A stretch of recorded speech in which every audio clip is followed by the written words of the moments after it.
আচ্ছা, তো আগের দিন প্রোগ্রামিং ল্যাঙ্গুয়েজের যেগুলো দেখেছিলাম, লাস্টে কি দেখেছিলাম যে কম্পাইলার বা কনভার্টার কি, বা যেটা হচ্ছে কম্পিউটার ল্যাঙ্গুয়েজ কি দেখেছিলাম 1010।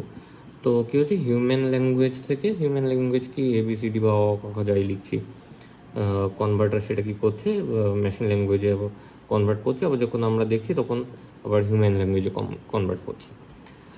তো ব্যাপার যেটা হচ্ছে, এই যে প্রোগ্রামিং ল্যাঙ্গুয়েজ, এগুলো আবার কিছু ভাগে ভাগ হয়ে যায়: অবজেক্ট ওরিয়েন্টেড বা ডব্লিউপিএস, ইন্টারপ্রেটার,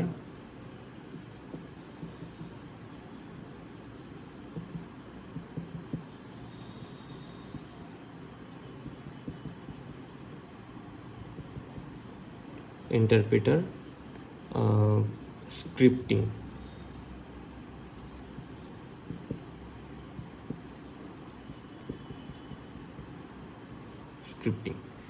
এই তিনটে ভাগে আমরা প্রোগ্রামিং ল্যাঙ্গুয়েজকে ভাগ করি।